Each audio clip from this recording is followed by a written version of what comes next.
Hello, and welcome to Hightailing Through History. I'm Laurel. Joined by Katie.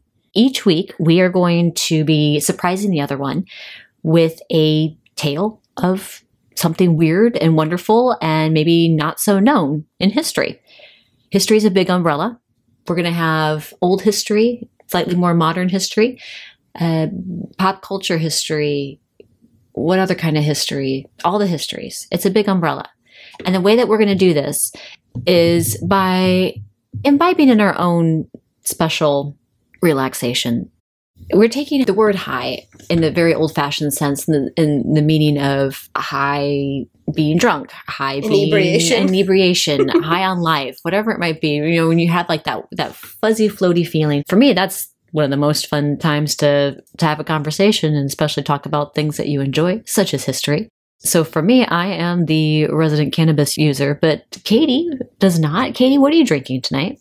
Tonight, it is Gnarly Head red wine of choice this evening. I don't know how to pronounce that.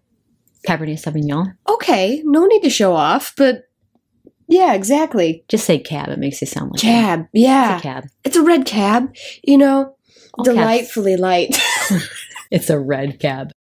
I'm trying to think if there are no white cabs. Oh, well, I was thinking Sauvignon Blanc, but I was like, nope, that's a Sauvignon, not a Cabernet, and there we go. So you don't even have to say red cab because then people will think that you don't know what you're talking about. I don't know what I'm talking about. Just say cab. Oh, yeah, it's cab. It's Cabernet? Yeah, it's cab. Indeed, it's Cabernet. See? And we did that all together. Perfect.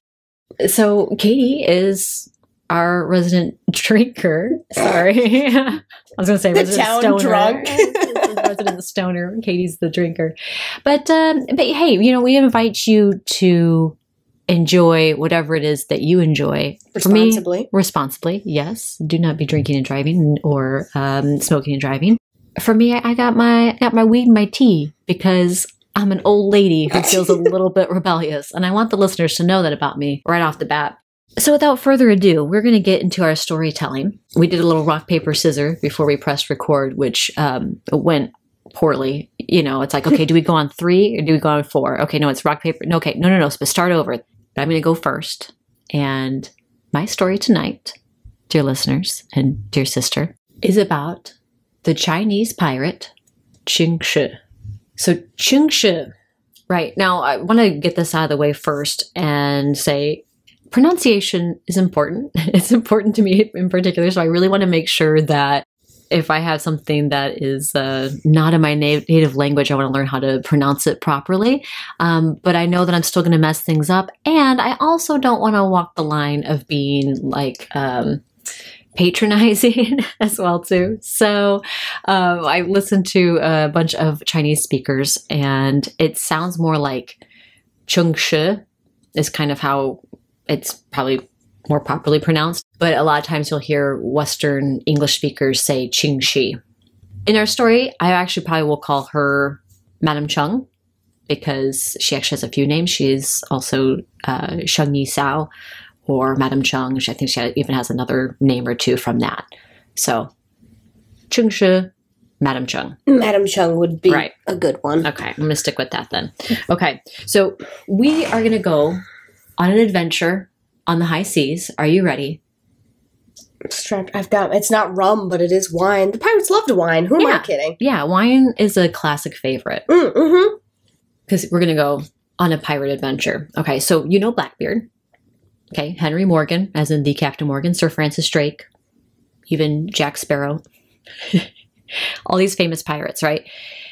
They are romanticized in song and film and books, and you know, Captain Morgan even has his rum and everything. God bless him. Yeah, we know these names. However, even with all of their fleets and men combined, which would approximate like about 80 ships and 5,000 men with the top. So this is all of them. If you were to take them and mash them together in one giant mash of pirates. Mm-hmm.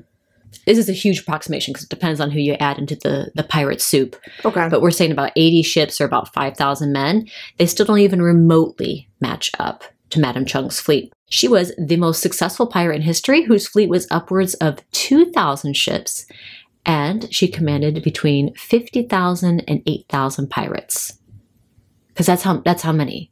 There's not even that many in our town. That's insane, right? That's an incredible amount of people. So her name was Sheng Shi, also known as Sheng Yisao or Madame Cheng, amongst many other names. I'm going to call her Madame Cheng for our story tonight to help better differentiate the people in our story. So her story begins in 1775, but just to prologue a little bit, I want to rewind from earlier in the 1600s, at some point in the 1600s. The main crew that ran the scene were the Cheng pirates, and they and other pirate crews had terrorized the Chinese coast. And it got so bad for so long that the government ordered everyone to move inland 10 miles, and then they just torched the coast.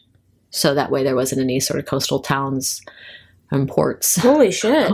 Right, 10 miles, and then just torched That's it. tropical, right? So that includes, like they torched jungle, right? Is it tropical? Highlands down in the south. Yeah, they West of actually China. share a border with Vietnam, which actually comes in our story here Oh, too. wow. So it's not gonna be like super tropical, but there's gonna be foresty for sure. Yeah, but that's a lot of things to burn. Yeah, right. I know. 10 miles inland. Now we fast forward to 1775. We're in the port city of Guangzhou in Imperial China during the Qing Dynasty. It's 45 years after the end of the golden age of piracy. So that's, again, the Blackbeards and the Henry Morgans, like the sort of Caribbean pirates scene that we had. That's considered the golden age of piracy. And that ran from 1650 to 1730.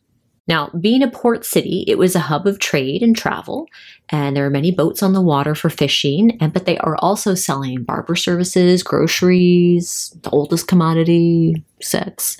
It was just kind of like a little water city, being the port and then also the commerce and trade that happened on the water.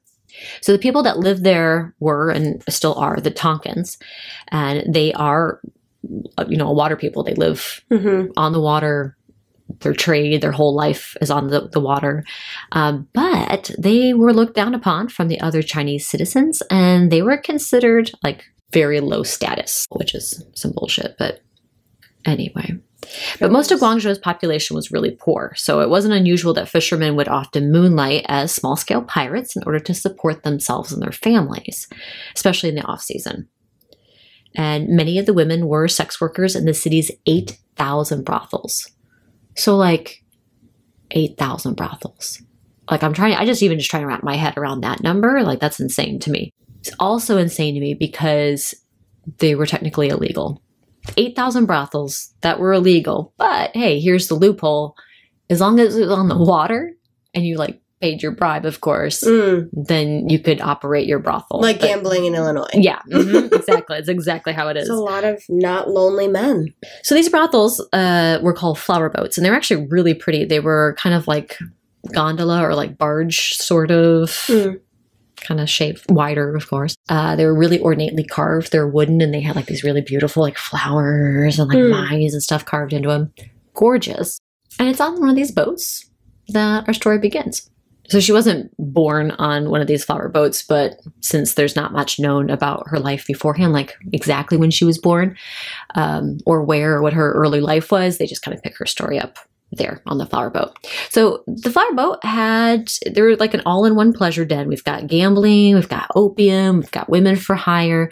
And when Madame Cheng was about 15 to 20, roughly, is kind of when she was considered to have started her work on this boat. So her reputation grew quickly as quite the courtesan due to her calmed, poised manner. She was very good with her hospitality and apparently very beautiful as well, too. And she had many high-profile clients, which included rich citizens of Guangzhou, military commanders, courtiers in the royal palace, even wealthy merchants that were coming in and out of the port. So she had kind of a high-ranking little bit of everything list. Yeah, exactly. And it said that she dealt in secrets and information, which is technically, is a very common trope with sex workers and likes different stories. But not every sex worker becomes a pirate queen. So Yeah, I'm going to point that out. But she could be if she wanted to. At a port city. In a port city. So, but because of this, yeah, she had all these inner workings of the knowledge of all these inner workings of like the military and inside the palace because of all these different clients that she had. Having secrets like that, it can be really valuable I mean, for anybody, but especially if you're like a quote unquote low-born worker, you know, a Tonkan woman who's working on a sex boat. So, you know, people probably. Were sex workers looked down upon in that society as well? Yeah, I mean, unfortunately, some societies don't mind. Some look at it like, you know, they look down on it. Yeah. I think I would imagine that with most of the population, this is just purely my speculation, is with most of the population being as poor as these citizens were, and also as many brothels as there were, like, I figured there are that many sex workers in the city that you very common. Yeah, you couldn't. It's kind of like, you know, the pot calling the kettle black kind of thing. Like, if you're going to give somebody shit. When you said that, I was like, but who are they to judge? Because it's like every woman you meet, well, that's what she does in her pastime. It's almost like bartending now. Almost everybody's done it to fucking pay the bills. Yeah, I mean, I wouldn't be.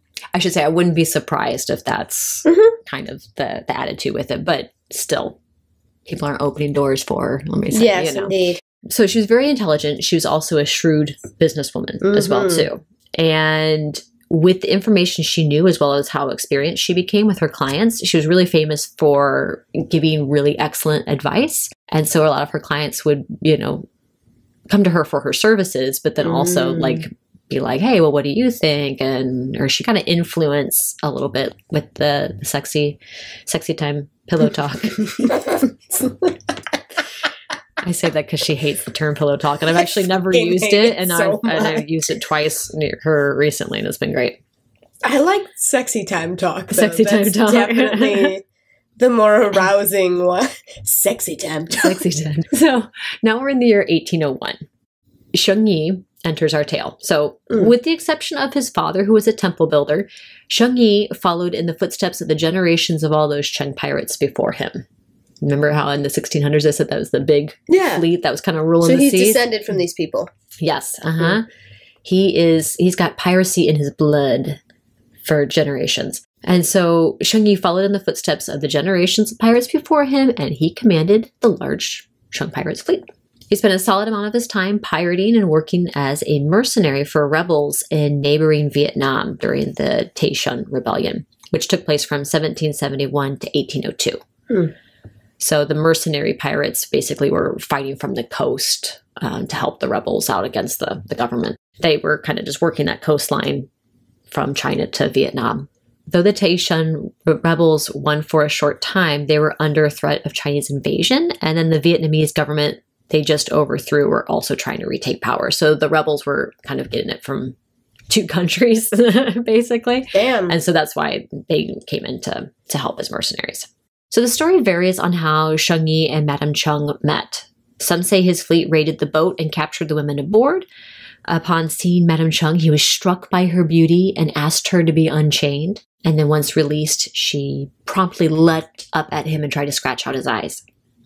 That's one story, which is a fun story. But the story I think is probably more probable, and yeah, probably the more popular story as well too, is the one where Sheng Yi was most likely one of her clients, and he realized how clever and astute she was in business and finance, and impressed by how many military strategies and secrets that she knew. So some sources say that Madame Chung had inside knowledge of a upcoming crackdown on piracy from one of her royal advisors, and that was one of her clients, and so she passed it along to Sheng Yi. So when the time came, he was able to be out of harm's way, and she was like, who's your favorite? You know? He's like, you're my favorite, because now I'm not in jail.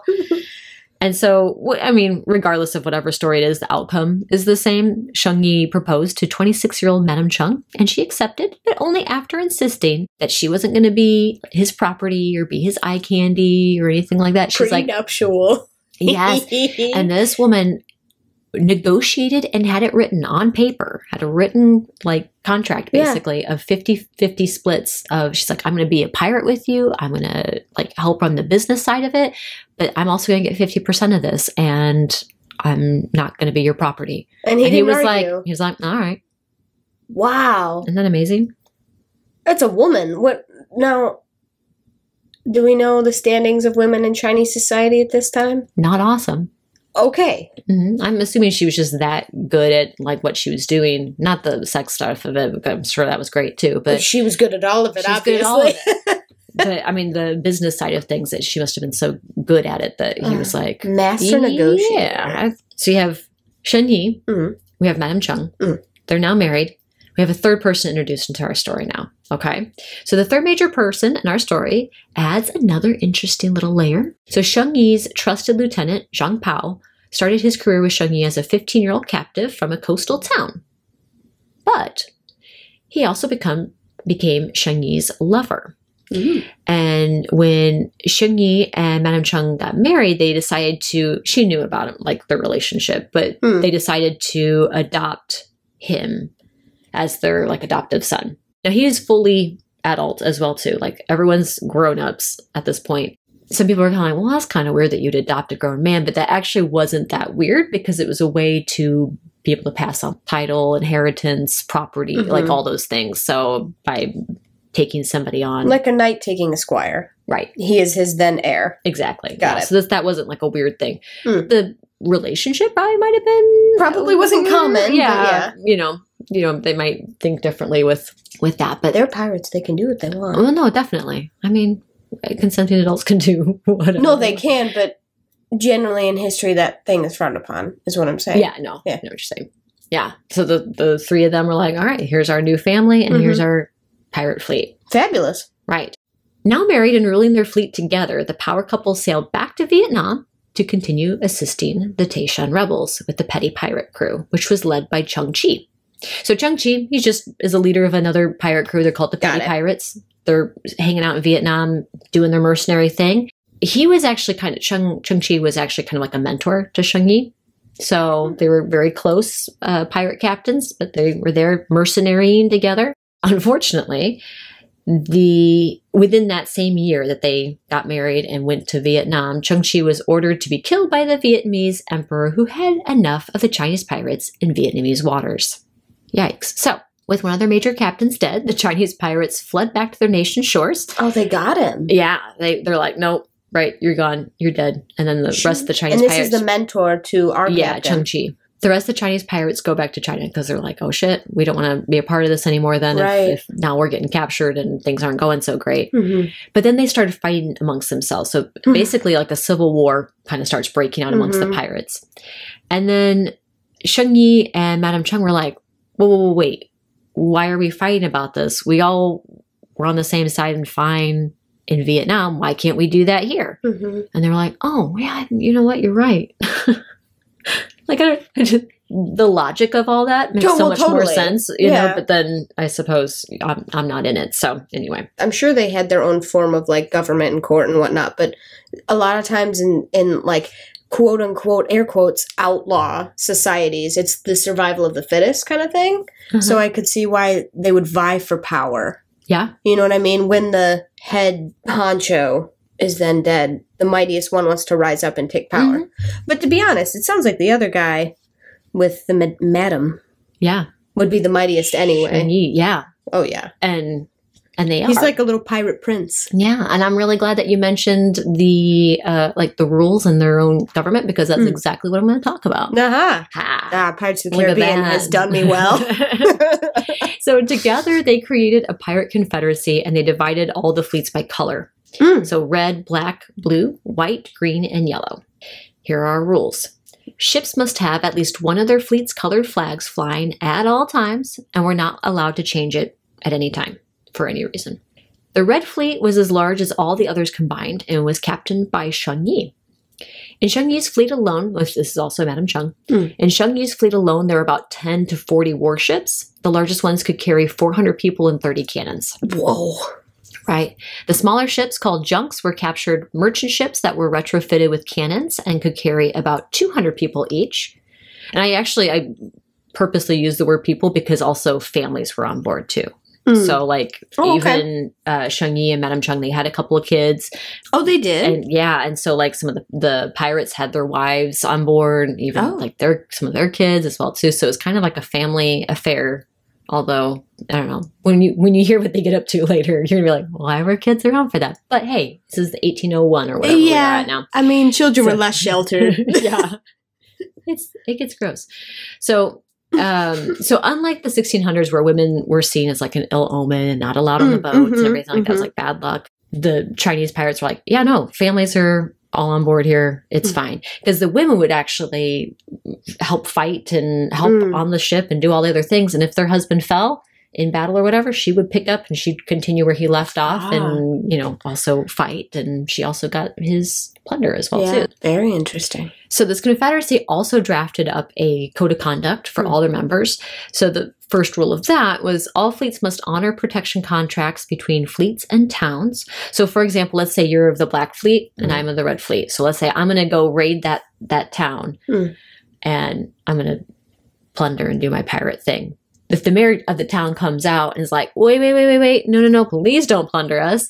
We are under protection of the Black Fleet. I go, you're right. Okay, Black Fleet, thank you for showing me your piece of paper. We're going to they pieces of paper wasn't like a flag. No, we're going to head out. We'll leave you guys alone. And there we go. Because you guys are protected by the Black Fleet. Got it. So they honored each other's contracts. I see. Number 2, there's a court started for offenses. Okay. Number 3, they established a fund for the 6 colored fleets. So whatever booty like a ship plundered, let's say all the booty. Let's say your ship, you as a pirate brought aboard a little treasure chest. They're like, hey, Pirate Katie, thank you so much for this. Here's 20% for you, but 80%'s got to go in the fleet fund. And you'd be like, that's okay because I understand the rules. I got my 20%. And I also don't want to die. Well, yeah. Please don't chop my face off. So here's 20%.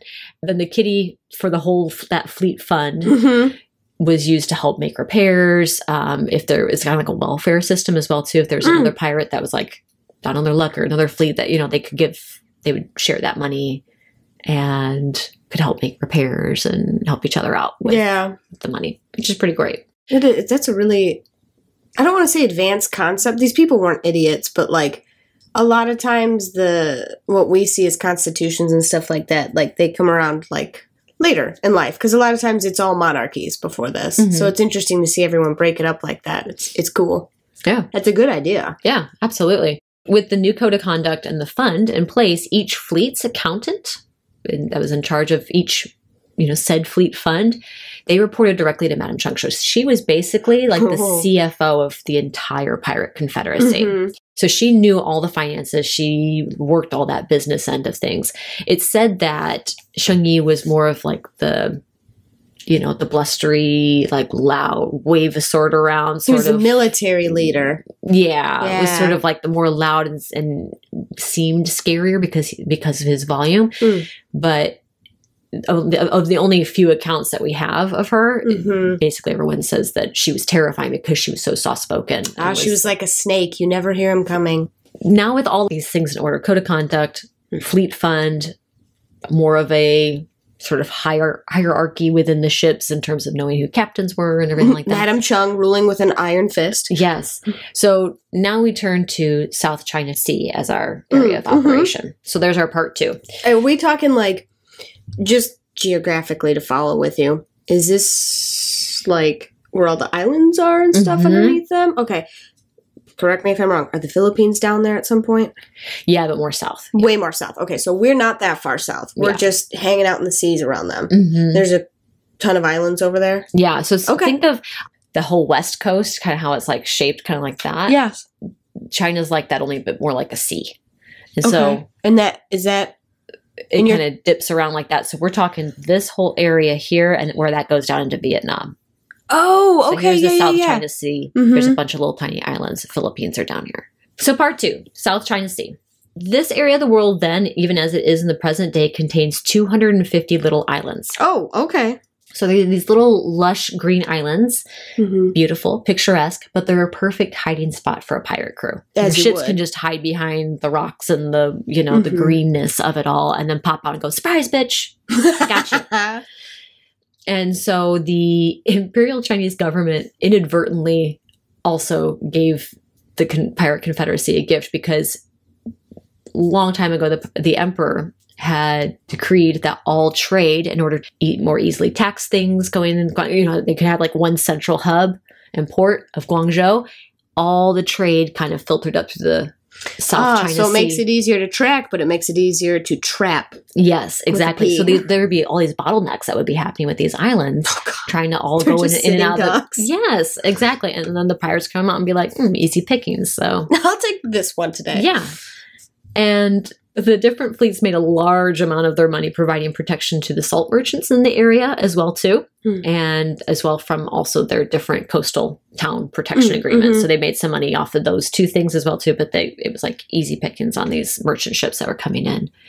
Some historians say that at any given time, the Red Flag fleet could be sailing with $2 million in today's American currency. Just, tooling around the oceans with $2 million and then going into battle with that, Could you imagine if you got No sunk? big deal. Be like, well, if we got sunk, there goes all that money. Like, It's, bonkers. After 6 years of ruling the South China Sea together, Sheng Yi died. So either he was thrown from the ship during a storm, or he might have gotten killed in battle. There are a few people that kind of whisper, like, Madame Sheng did him away. nah, man. Did She away had a with him. sweet deal. She wouldn't kill him. I don't. That was I her don't hubby think in so. action. She had her own little pirate prince. Yeah, no, I don't think she would have done Thrown that. from But a ship, man. That would be tragic. You just wake up and you're like, your SO, your significant other, man, they're gone. yeah, exactly. So, but now the fleet's also without a captain. I could see him dying in, sorry, not to get too off track, but I could see him dying in battle because if this man is of pirate blood and is well aware of how the high seas work, which I know he is at this point in life, he would know to tie himself to the damn mast in a big storm. Yeah. There's no way accidents happen, I'm sure, but he was no sea fool. Yeah, I don't agree with the storm one either. I feel like he probably just was killed. I think that's what most people say as well too. But It could have even been injury, and that eventually got him, because infections really what got people back in the day, wasn't it? Like, from small injuries and stuff. Sure. So regardless of how he died, there was now a sudden opening for captain, though. And because he was the adopted son, Zhang Bao could technically claim power, but Madame Cheng was already well known and respected among the other fleet captains. They already saw her as a leader anyway. And so they're like, you know what? Let's not fix what's not broke. Let's stick with her. This is working fine for us. We got, a lot of systems in place. They were scared of her. This is fine. Yeah, they might have been also terrified. Totally. But then she also did a little power move too, where she was like, well, I'm now going to start. So she initiated a sexual relationship with Zhang Bao. Okay. Even though technically on paper it's her adopted son. Yeah, okay. But let's be honest. They were adults and she knew he was in a sexual relationship. You're telling me that they weren't doing threesomes beforehand? No, these are pirates, man. I mean, whatever they were doing is their own damn business. I don't care. But that kept him close and it kept him loyal, They start this relationship. It's a very clever idea. Yeah. And so she was able to really consolidate power, and then business as usual, resumed. And anyone who was like, I don't like this, they were swiftly dealt with. And then she's like, anybody else want to say anything about this? Yeah. Do you not like this? Do you not like this? How about you? Do you not like this? Yeah, that's what I thought. Shut up and get back to work. She didn't say that. How do you know she didn't say that? That's a dramatization. She said it. But now she's the commander quietly, to make you listen. Yeah. So now she's the commander of the Red Fleet and head of the Pirate Confederacy. And then she puts on another little layer on the cake of rules that pertain to women. This is pretty badass. So I'm probably going to like this. Well, yeah. I mean, it's badass. I appreciate what she's going for here, but there's some things where I'm like, okay. So one, I love this one. Attractive women were ransomed, and those who were pregnant, deemed weak, or unattractive were immediately released. So the second rule is any female captives were not to be assaulted or molested in any way. And if a crew member sexually assaulted a captive, he would be immediately put to death. And probably a captain as well. Right there, that too. If the relationship was consensual, they were both put to death. Oh, shit. So, yeah, she wasn't messing around. However, she was not putting up with that at all. If the pirate wished to marry the woman, he could do so without any repercussions, but he had to be able to fully provide for her financially and take care of her, and he couldn't be unfaithful to her at all. Like, if he cheated, boom, done. Can't mess around, bro. Yeah. So all of her rules were strictly and swiftly enforced, and she ruled her fists. Yep, she ruled with her fists. She did. Ruled her fleets with an iron fist, and just doling out draconian punishment left, right, and center if she needed to any of her crew. And I kind of like her style, though. Yeah. You know, no other style would work with a pirate fleet. Yeah, no. You have to be tough, I guess. And so that was just her own men. So, like, the navies of and any unfortunate souls who crossed her, it got really bad. I'm not going to go into details because it's not necessary, but it got pretty nasty. To the telling of the story, yeah. Yeah, because we're not that type of show, but I mean, it was bad. I mean, when she would try to, when they would capture like an enemy fleet, there was basically the choice of join or die, which is a very popular pirate thing, like join my crew or die. And she would have their feet nailed into the wood plank or like the docks, and then one or two guys would just beat the shit out of the guy. Oh, wow. Join or die, join or die. So if they didn't join, then they just kind of like left him there for dead, basically, after beating him up. And that was like just even regular people and other fleets. But the Chinese Navy, she saved the worst punishment for them. Oh, man. And so if I'm saying Are you going to tell me what it is? No, if I'm saying that the story of like the nailing the feet is like not quote unquote bad, you know, in comparison, then yes. With that, so she sunk 63 Chinese government vessels alone. One captain took his own life, then be captured because that was her reputation. He knew what was coming for him. Which prompted also the Portuguese and the English navies to stay out of her way and refuse to get involved in her capture because they would come all the way over. Well, they were already trading. We got the East India Trading Company and everything going on at that point. Whoa, hold up. Sorry. Stop. Halt everything. The East India Trading Company was a real thing? It's not just Pirates of the Caribbean? No, it's for real, yeah. Holy shit. Mm-hmm. Whoa. I know. You know I'm going to watch Pirates with like a whole new... You know, actually, fun fact, what's the one where they... At World's End, the third one with the Brother in Court? The pirate court? Yes, they were all different nationalities too, as well, yes? The woman that's in that is quote unquote supposed to be Madame Chung. Yeah. They call her Madame Chung. You just blew my fucking mind. But she would technically, well, one, she's not even in that same time period. No, but it's still it's a shout out to her, though. For sure, which is really cool. It is cool. But she would have been the most powerful person at that table. Oh, you're fucking too right. It wouldn't have been It wouldn't have been Jack Sparrow. Okay, I'm sorry, but I love him and his dreadlocks, damn it. I do too. Why is the rum gone? Okay, we can. So yeah, English and Portuguese navies were like, no, we're going to worry about our own interests. And yeah, we're not going to help you capture. So speaking of her English enemies here, one of the only, I think, two primary sources we have on Madame Chung comes from Englishman Richard Glasspool's diary while he was held captive for 11 weeks and 3 days. Mm-hmm. So he was captured by what seems to might have been like Zhang Bao. Okay. Just based on the description in his diaries, people think it might have been Zhang Bao, who questioned him and his interpreter. But Zhang Bao didn't believe him and then set the interpreter to be tortured for the truth, which was nice. So they were kept as ransom.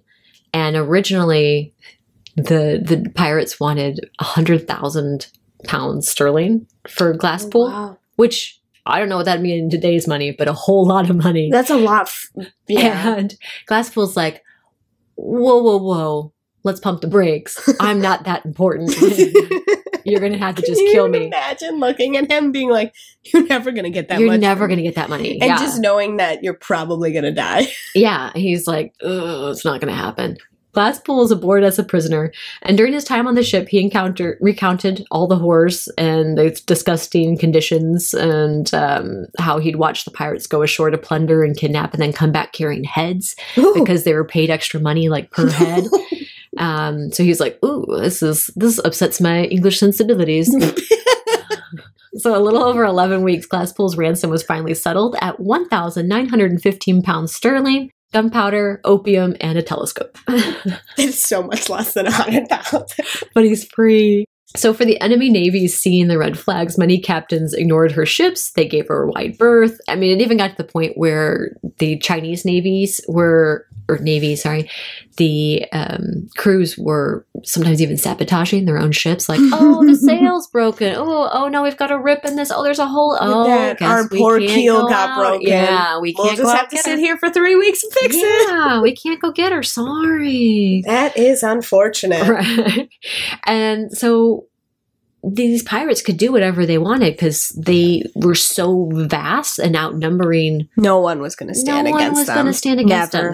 They're quite literally doubling the Chinese Navy in their numbers. Wow. And so the Navy's like, oh, we're going to get completely crushed, you know. So they would just raid the shores. They attacked garrisons and forts that were, you know, near the coast and would just let rip. Can you even imagine the sinking in your stomach if you saw? Oh, yeah. The Pirate Confederacy was riding high. No one could stop them. They were just plundering all over the damn place. Mm-hmm. And because most of the area's population was very poor, the locals were now at that point just throwing themselves at the fleet to sign up. They're like I said. Yeah, they're like, I will do this. And because they're so famous and wealthy. Again, they're carrying around $2 million at any point in time, you know, so everyone and was they like, have their families with them, so it's not like they have their own society. It's not like you had to see them. Yeah, it's not like you couldn't see your family for like months on end. Right. But this time the pirates were like, all right, we'll take you, but you need to sign on for the long term. We're not doing any of this whole like off-season nonsense. Like we want you, you're in it, ride or die. And on top of this, as their popularity is growing all these years, I mean, we're talking like decades and decades, not just like with Madame Chung's fleet, but for years, the Chinese government. Leading up to Madame Chung. Yeah, and then all through it as well, too. Through her rule on the seas.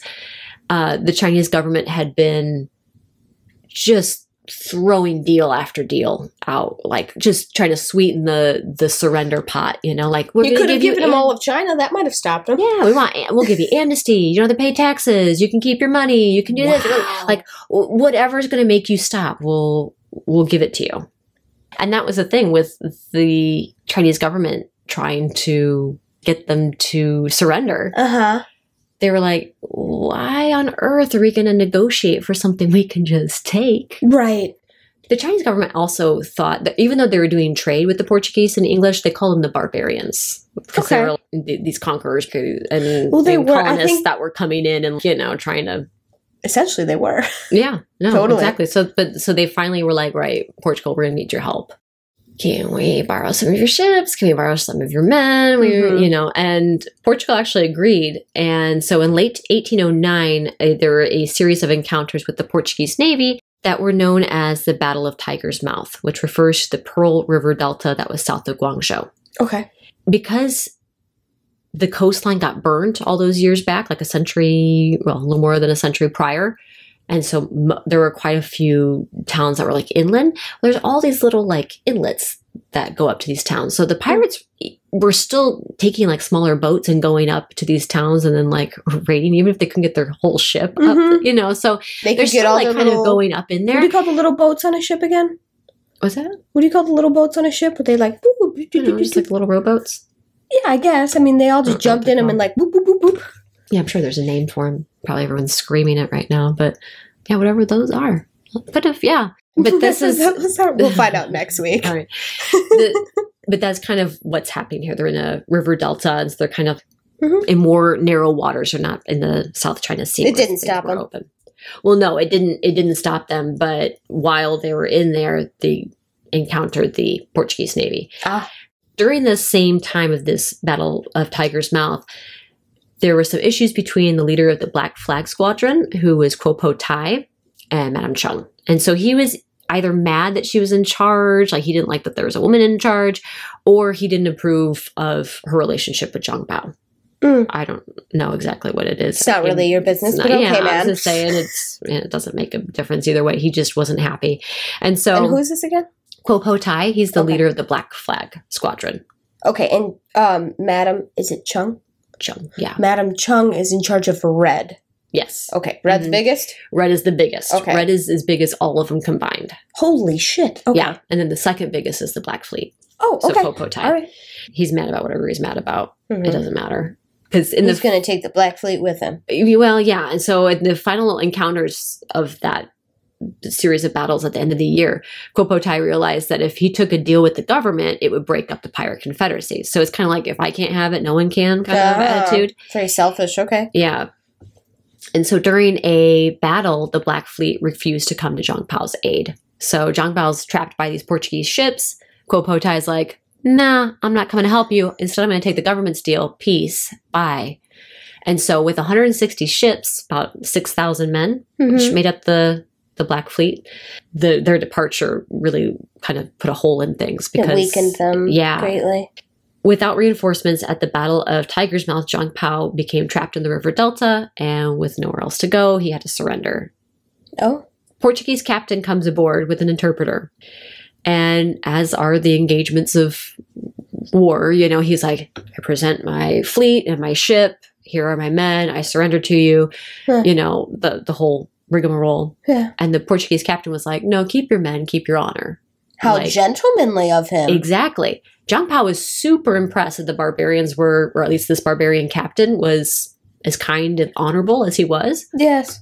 And apparently he went on about him. He was like telling Madame Zhang, he was amazing. He's so honorable. This is, you know, like what honor these barbarians showed, and like he let me keep my men. They could have killed me. They could have arrested me. How she's treated people. Well, that's true too.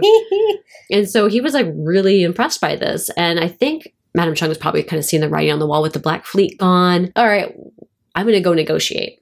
Let's do it. So in 1810, she and other unarmed women in the fleet, and children as well too, so her and the women and children, all unarmed, go to the Governor General's office. That's an interesting move on her part. Guangzhou, yeah.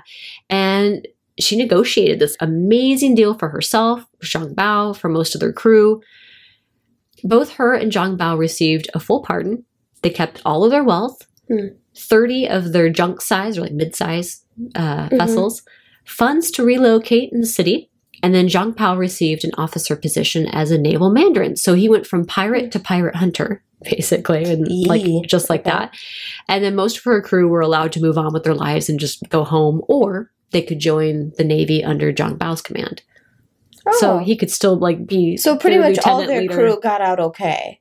For the most part. So in return for her deal, some of her crew received jail time or exile for a certain period of time. She gave up 350 of what she deemed her worst men for execution. Oh, so I'm not sure what she, you know, what the criteria was. I'm sure if you wronged her at some point, she didn't forget it.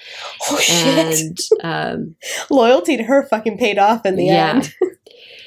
And in addition to this, the emperor also wanted her and Zhang Pao to bow to him, which that was where they're like, yeah, right.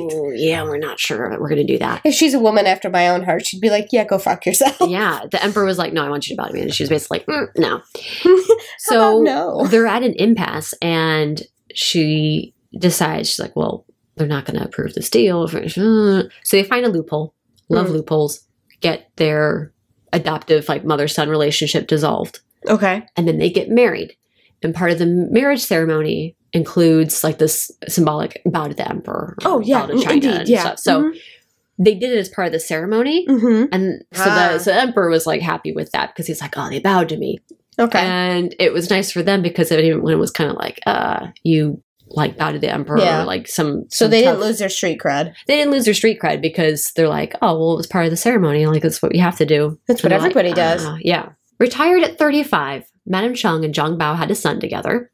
She enjoyed the wealth from her life as she was pirating the seas and the privileges that were afforded to her due to Zhang Bao's position in the Navy. He himself had a highly praised career chasing pirates up until his death 12 years later. He died from natural causes.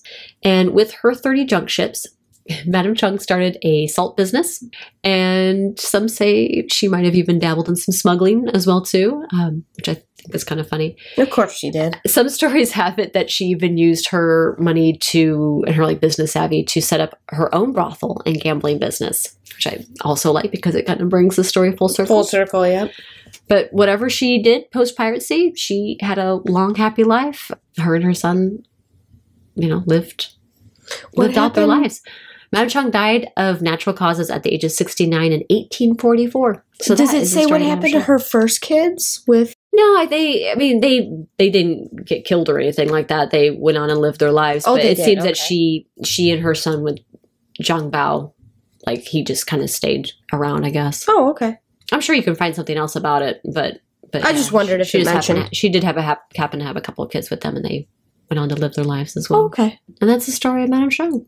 What a woman. Zheng Shi, the Chinese pirate queen. Wow, that the world never knew about. Yeah, isn't she a really interesting person, huh? Yeah, powerful.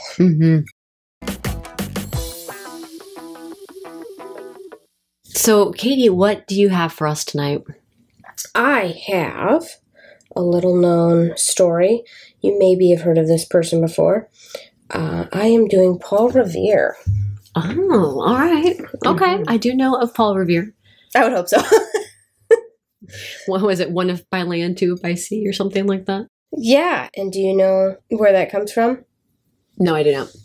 A famous poem that was written about him, which actually pretty much I've came to find out that most of the information about it is false. Great. Yeah. Sounds about right. Yeah, right. But his real story is more exciting anyhow. So Okay. Lay it on me. I'm ready. Spin me a yarn.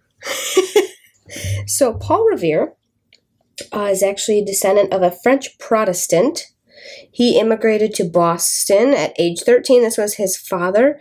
I'm probably going to butcher the pronunciation, so just go easy on me. I didn't learn French.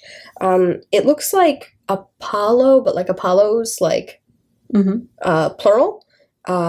Revoir? Apollo's Revoir or something? That's what it looks like, Okay. yeah. I'm envisioning the name in my mind. Yeah. I can't talk. Apollo's Revoir, it's at the very Apollo's, yeah. correct? Yeah. Okay. So That's how I would poorly pronounce it. So well, I mean, I'm There's two trying of us. here. I'm trying. So he moved to Boston at age 13. This French Protestant anglicized his name, so changed it to English version, basically. So Revoir, Revere. Oh. Get it? Yeah. There you go. That's what people did when they moved to America. Back in the day, anyhow. And he married a local girl by the name Deborah Hitchborn. So Paul himself was born in 1734, one of 11 or 12 children. A lot of kids. He never learned to read or speak French. I guess his earlier siblings did. He did not. I guess by the time you get to like 6, you're like, all right, I'm done with this crap. He doesn't need to learn. It's fine. Just keep going. I can't even imagine by the time you get to like 11 or 12. Like, dear God. Like, no. Just don't teach him anything. Just throw him out in the field. So now he did not learn French. This does come into play. He did fight against his father's former compatriots during the French and Indian War. Revere produced some of the era's most sophisticated copper plate engravings. He was a silversmith. I don't know if you knew that. Okay. Vaguely. Okay. One of his most famous engravings is a sensationalized propagandist depiction of the 1770 Boston Massacre. He dabbled in being a dentist. He used his skills to wire dentures made of walrus ivory into some of his patients' mouths. And then in 1776, he became the first person in what's now the United States to identify the body of his friend Joseph Warren 9 months after the well-known revolutionary died at the Battle of Bunker Hill, because he noticed the way he wired it in. Wow. He goes, I know whose teeth those are. And 9 months, too. Like, not to be gross, but can you even think of, like, the decomposition? Yeah, it's his friend, too. It is. You're actually going to hear about him later in the story. I just want to start with some fun facts because I thought they were really that's cool. Grim. It is rather. No, I mean it's a good fact. I mean the forensic dentistry. It's fucking Paul Revere. It's amazing. Like, it's amazing that the same person who's like, hey, you know what? He did a ton of shit in his time, and I was like, wow, good for you, Paul. And then here I am, about to be 27, and I've like, you've lived a great life so far. I have, but I don't have a resume like that. Well, you kind of were forced into having a great resume sometimes. Yes, indeed. Some eras. That's true. According to what's now the CIA, Paul Revere founded the first Patriot Intelligence Network. So basically the first spy network. Cool. Because we were under a monarchy rule. So like everything had to be done in secret. Sure. Like back in the day, it was very dangerous to be a patriot. Yeah. Because you would die. Well, and most likely it was treason. And most likely your family would die. So it was a Boston-based group known as the Mechanics. I dig it. It sounds like a cool band. Like a cool 80s band. That's what I totally thought too. I was like, the Mechanics. We're the Mechanics. Thank you. Good night. Love it. Okay. And he was also a member of the Sons of Liberty. I wrote songs, but I know it's Sons of Liberty. They probably sung songs of liberty. They probably did. So he was the founder of a spy network, which is a big deal. Now the poem that you're referring to, what did you say? One by land, two by sea? Yeah. Okay. Was written by Henry Wadsworth Longfellow. Oh, yeah. I know him. Oh, do you? Yeah, I do. Do you? Yeah, Longfellow's a very famous poet. I just didn't associate the poet with But you didn't know it? poem with him. Yeah. So his poem about Paul Revere, that's where that line comes from, is highly inaccurate. Okay. A few more facts and then we'll delve into the meat of the story. Paul had a less than stellar military record that tarnished his former reputation as the kind of the savior of that fateful night that poem is written about. He served as a commander of a land artillery in the disastrous, bear with me, Penobscot expedition of 1779. If you're from Maine, I apologize. In Maine, basically what happened is the Americans didn't attack in time when they had the advantage, and then they give the British time to rally troops, and they attacked and were pushed back. They became outnumbered. Revere was court-martialed and dismissed from the militia. Oh, damn. Great shame. After the American Revolution, Revere opened a hardware store and eventually founded the first rolling copper mill in the United States.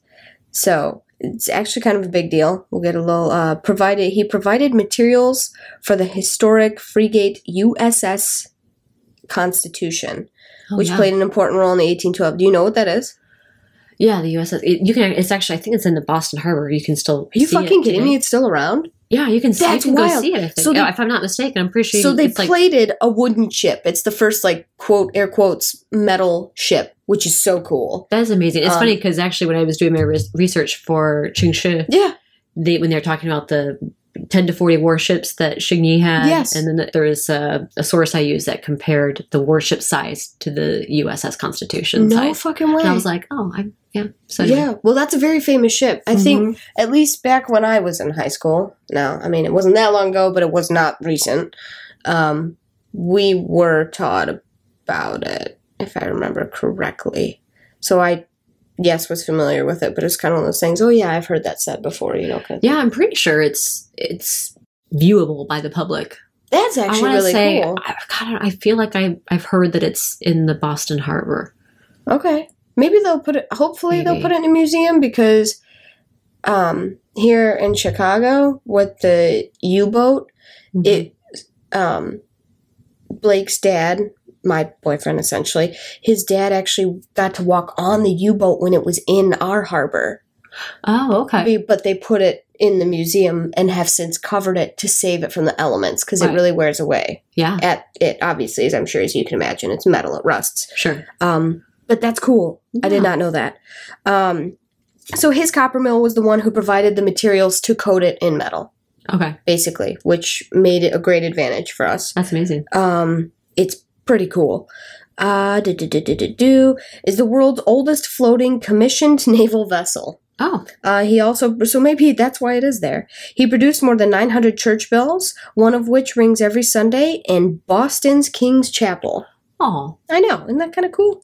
Revere Copper Products, Inc. is still in operation today. So those old pans that Mom has, those like metal ones with the copper on the bottom, those are actually from his company. Oh. Like the real Paul Revere company. Obviously, he's long dead, but I don't have to tell you that. You figured that out, but you don't. I just want to think that he made them. You know what? I also thought the same, and I was also like, I should just go steal those. She'll never notice they're gone. She never uses them because they're not nonstick, so I'll happily go relieve you of your cookware. Yeah. Okay. He fathered 16 children. Wow. He's a busy man. Very fertile. Yeah. 8 with his first wife, Sarah Orne, and 8 with Rachel Walker, whom he married after Sarah's death in 1773. 11 of Revere's children survived to adulthood, and at the time of his death, he was ancient for the time that he lived in. He's 50. At the age of 83. Oh. So at the time of his death, when he was 83, 5 of his children were still living. So he outlived 6 of them. Well, plus some, but an adulthood. Sure. Okay. So on to the meat of the story here. On the night of April 18th, 1775, a good friend of Revere, Dr. Joseph Warren, So here he pops up. Okay. Sent for him. So he's a doctor.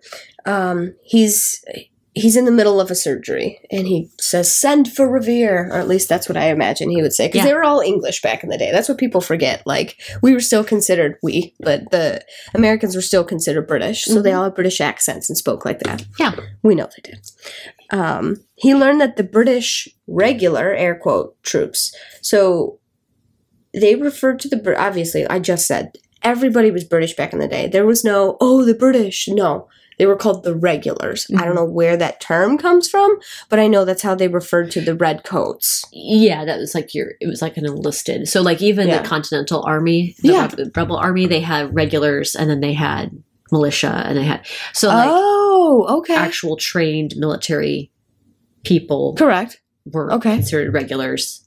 Oh. And then like the militia were interesting. How do you know that? I don't know. I'm not really sure. And I probably have that wrong. Like, I don't want to like assume that anything I say is We need a fact checker. Yeah. I just know that that's how they referred to that. Are you Googling it? Mm-hmm. Okay, fabulous. So I'm going to keep going. Stop me when you find out.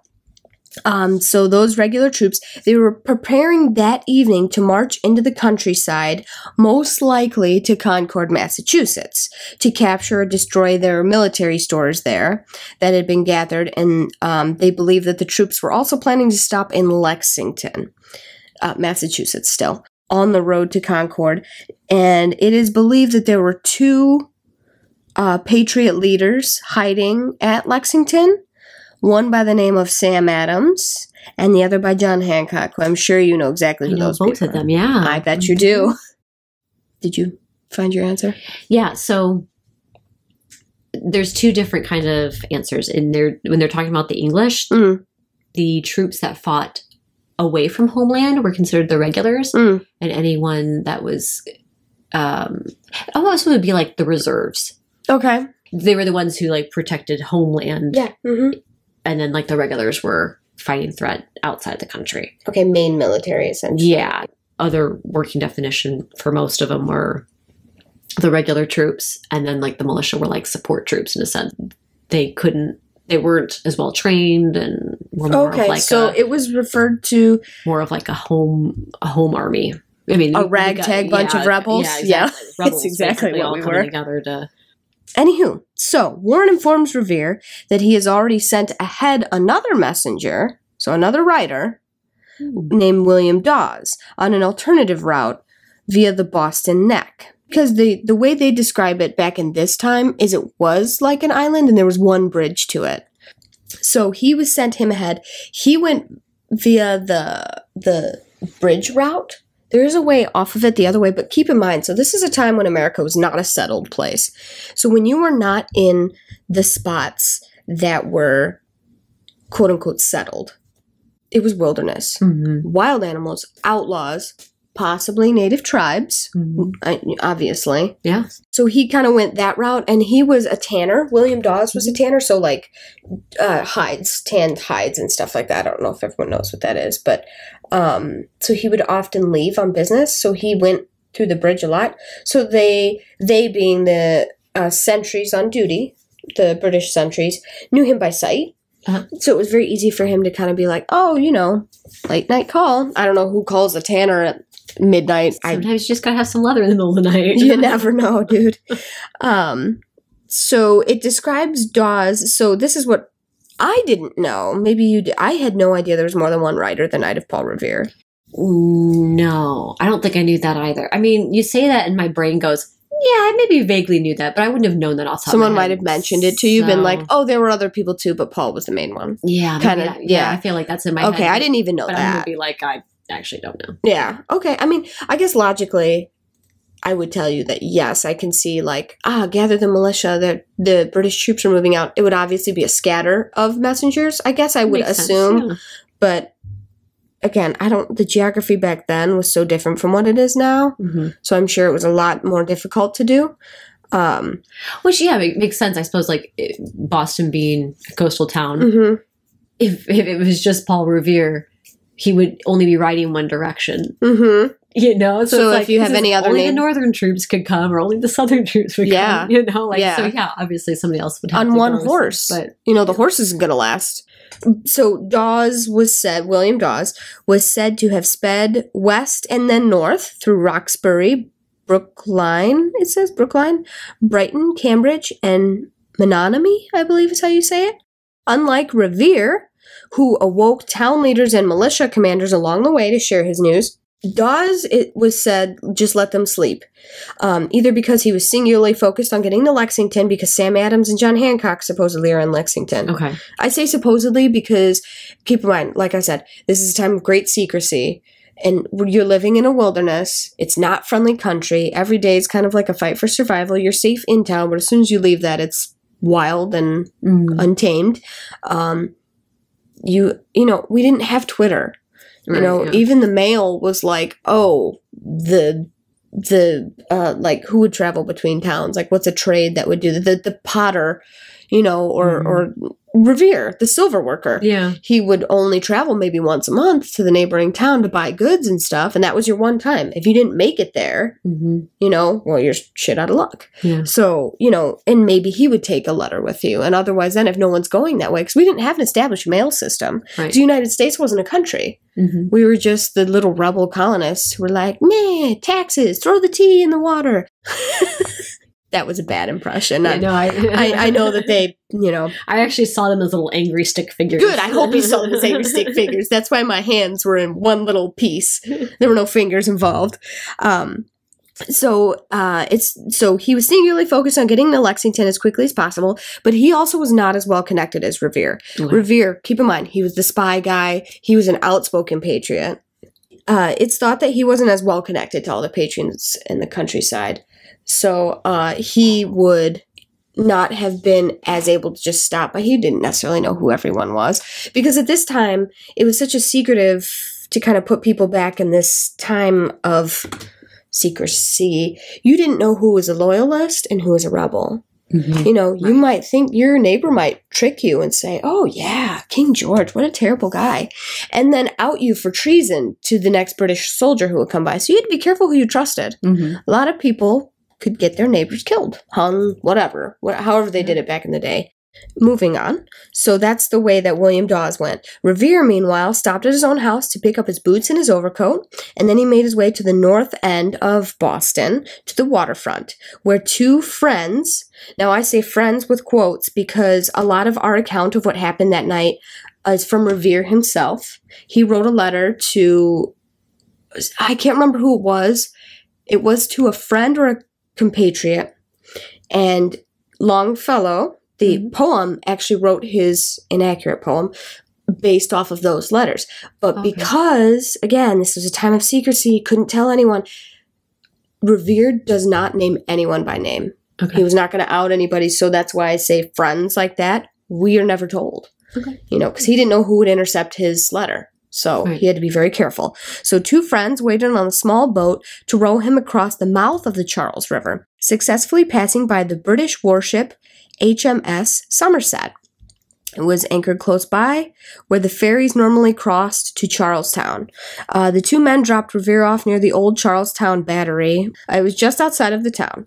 He makes his way to Charlestown and meets up with a local Son of Liberty, and they verified that they had seen his lantern signals. So that part of the poem where it says 1 by land, 2 by sea, they make it seem like Revere was watching for these signals on his horse, booted and spurred and ready to go. That's not the case at all. Revere was the guy who heard from Warren giving the surgery. He was the one who went and flashed those lantern signals in his bell tower and then made his way down and moved over. So basically what it's at 1 by land is if the troops were going to march there by land, or 2 if they were going to take a boat by sea. And it turns out, it mentions in what I was reading, like on history.com, they said it wouldn't have actually mattered which way they took, because I guess the British troops took so long to get together and to move and go places. They were so slow, it never mattered which way they went. It kind of took the same amount of time. That's kind of what they were alluding to.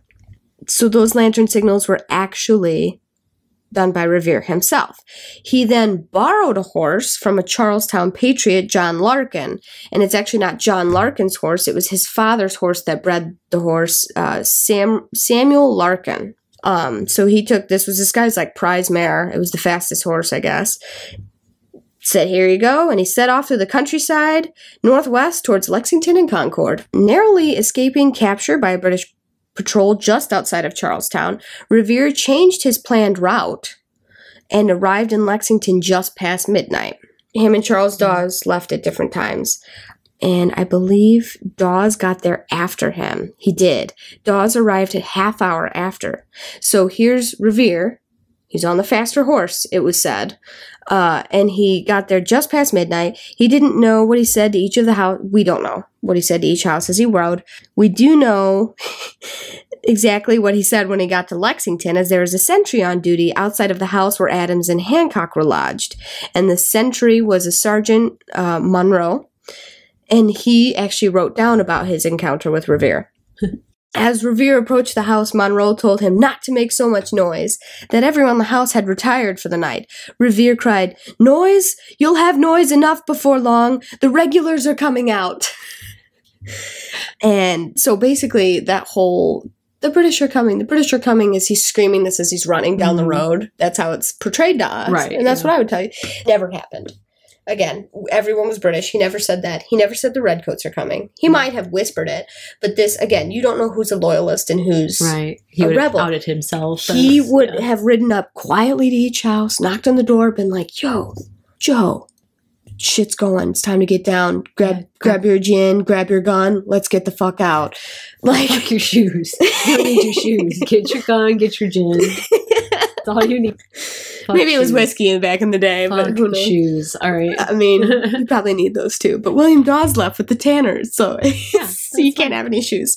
But yeah, so it was done very covertly, because if he had been outed, he'd have been tried and executed for treason. Right. So he's shouting this as the sentry, and despite this, Revere still had trouble convincing the sentry to let him pass until John Hancock, who was still awake in the house, heard the commotion and recognized Revere's voice, because they were good friends, because he was a well-known patriot, well-connected with everyone. He goes, "Oh, you, Revere, we are not afraid of you."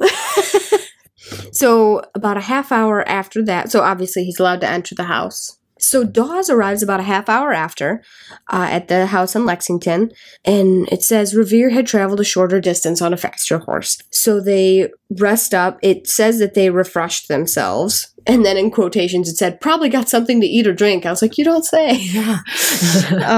And then they continued. So that was Lexington. So now they're moving on to Concord, Massachusetts, during their ride. So 30 minutes later, the dynamic duo mounted their weary steeds again to warn the residents of Concord. And this time they're joined by a third rider. So now there's 3 riders out.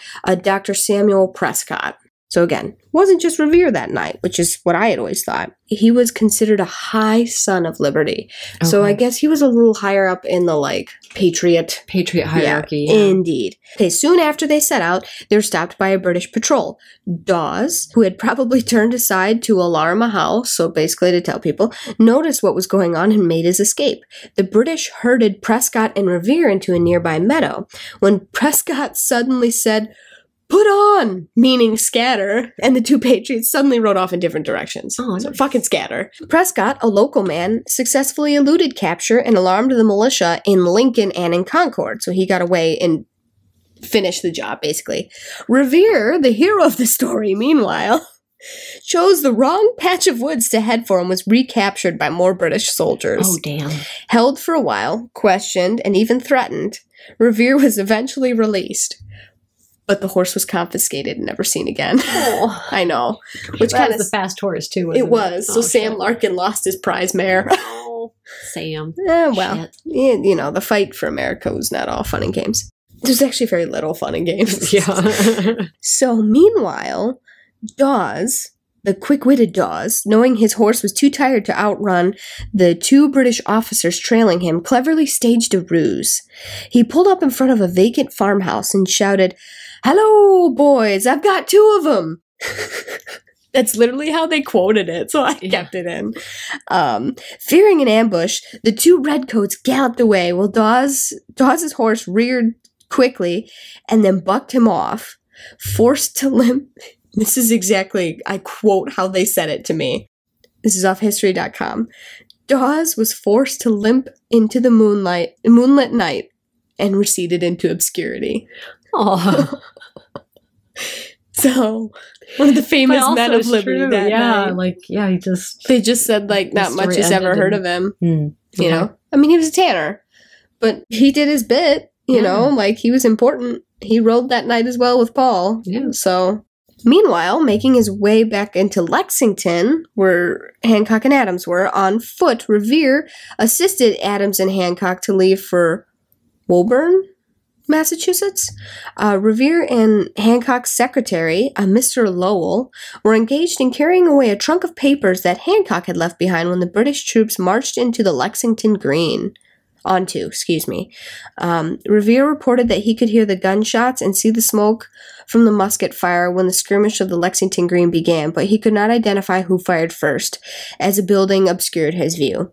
This is probably why Revere's deposition was not included with the others when they were published soon after the war began.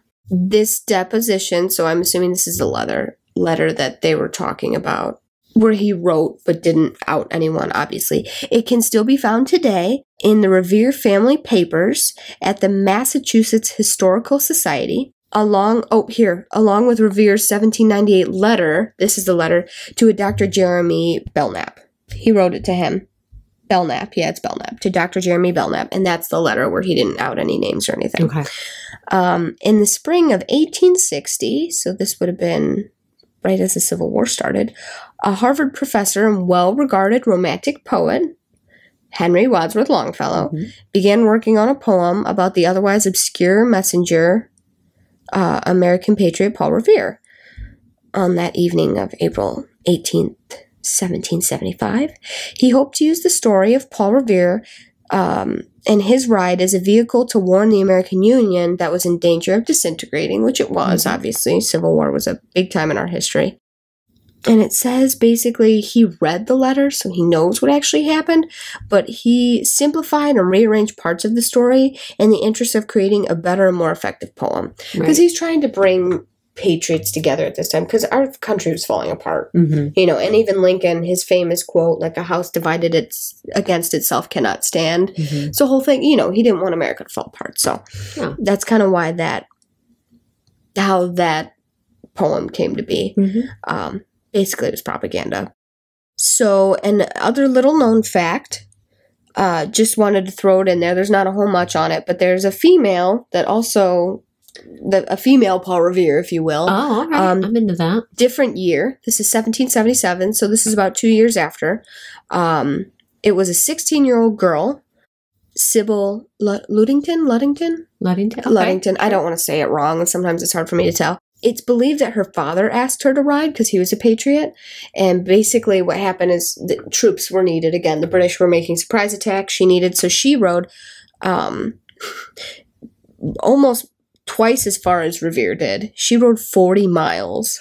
Wow. Which is a long way to ride on horseback. I don't know. Her horse must have had the stamina of, that's a long way to ride on a horse. Wow. And it was in the dark, in the middle of the night, through wilderness. Oh, wow. Outlaws. There was outlaws. There were, again, tribes, fucking wild animals. Yeah. Wolves and bears, because, you know, like, there was no people to push them into right, yeah, different parts now. There were mountain lions everywhere, because mountain lions were all over the East Coast before now. And she had only a stick to defend herself, you know, and she rode. Yeah, the worst part is that her troops didn't arrive in time. Oh, shit. I know. She's such a work. Doesn't that suck? That's amazing, though. 16-year-old rode 40 miles. Yeah. And I think it's not as well told because she was not like... it had the expected it didn't have the intended outcome. Yeah, it didn't have any intended outcome. She also wasn't... She was a patriot. I'm not going to take away from her because she was in her own right, especially as a woman in these times.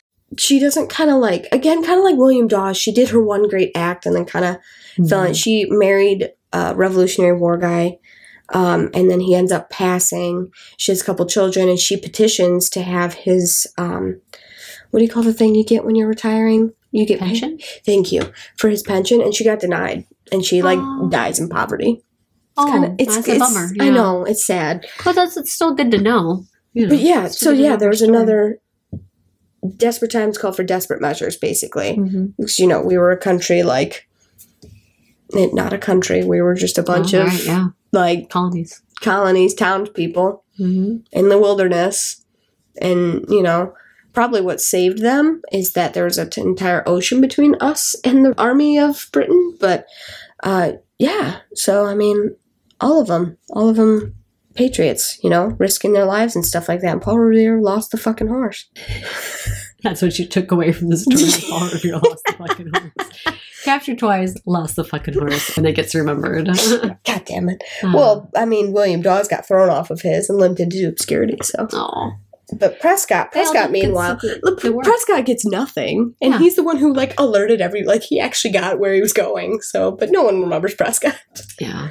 History. Well, that's why we're here to do. Yeah, exactly. Do this job. Tell you the parts that maybe wasn't missed. But, yeah, I thought that was interesting. Like, but it's kind of one of those things, it's like, I mean, I personally did not know that. I was not taught much about Paul Revere, except, again, that was what I was taught, is there's this one dude running through. I kind of had that, like, have you ever seen the Adventures of Ichabod and Toad from Disney? Yeah. I kind of had that, like, just running down, like, a little, like, path, like, shouting to people. That's what came into my head, and it's like, I kind of looked it up just out of curiosity, because it's like, it's a well-known American story, but it's one that's, like, not told correctly. Mm-hmm. So, I don't know. It was really interesting. It's, like, everybody knows who Paul Revere is. Yeah. You know, but, like, the more I learned about it and all that, I was like, wow, I knew nothing. You know, about my own history. Yeah. Like, as an American, like, I knew nothing. Yeah. So. Well, no, that's why we're doing it, so we can, like, learn all the things and hopefully a little more than we knew. And our pirate empress over there. I will call her an empress. She had an empire. She did. In her own way. And all Paul did was lose the fucking horse. Fucking hell, Paul. Not that he alerted, you know, all these people and possibly saved America that night, but yeah, from being, well, he certainly saved Sam Adams and John Hancock. And who would have signed their signatures so big on the Declaration of Independence but John Hancock? Who else would have done it? Mm-hmm. Well, Katie, this has been a grand old illuminating time. Yeah, thank you for joining me for our first episode of Hightailing Through History. And thank you, dear listener, for joining us on our first episode. And as time goes on, we'll smooth it out. It's fine. This is all part of the fun and games. So this has been Hightailing Through History. This is Laurel. Joined by Katie. And what do you say, Katie? Let's hightail it out of here. Hey.